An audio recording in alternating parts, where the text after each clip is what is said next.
থেকে 10,000 টাকা করে ফাইন নিয়েছে।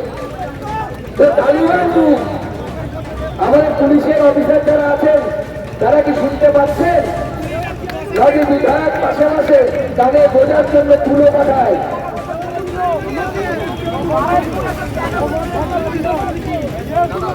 যেভাবে দুর্নীতি হয়েছে, আমাদের অভিজিৎ রায়কে যেভাবে মারা হয়েছে, গত কয়েকদিন আগে এগিয়ে মেরেছিল সহসভাপতি, যারা মার খাচ্ছে তাদেরকে অ্যারেস্ট করছে, মিথ্যা মামলা দেওয়া হচ্ছে আমাদের কর্মীদের বিরুদ্ধে, কর্মীদেরকে ফাইন করা হচ্ছে। এটা চলতে পারে না।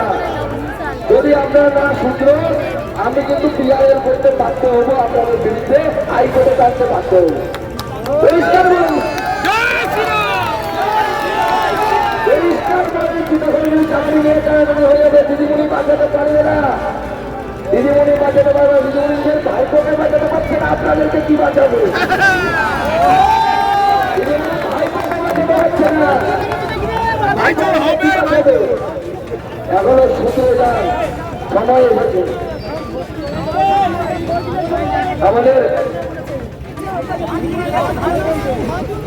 আমাদের ডেপুটেশন কাজ সম্পন্ন হয়েছে, আমি এখানে আছি, চিন্তা নেই।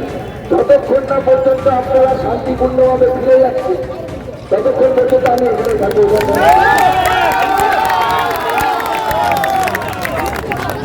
পুলিশের দায়িত্ব গণতান্ত্রিক পদ্ধতিতে গণতান্ত্রিক আন্দোলনে প্রোটেকশন দেওয়ার।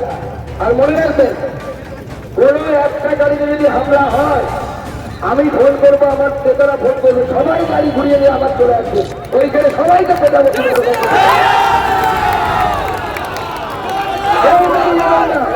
যদি কোনো গাড়ির উপরে খবর পাবেন কিছু হয়েছে, আমি আছি, চিন্তা নেই, আমি দাঁড়িয়ে রাখবো।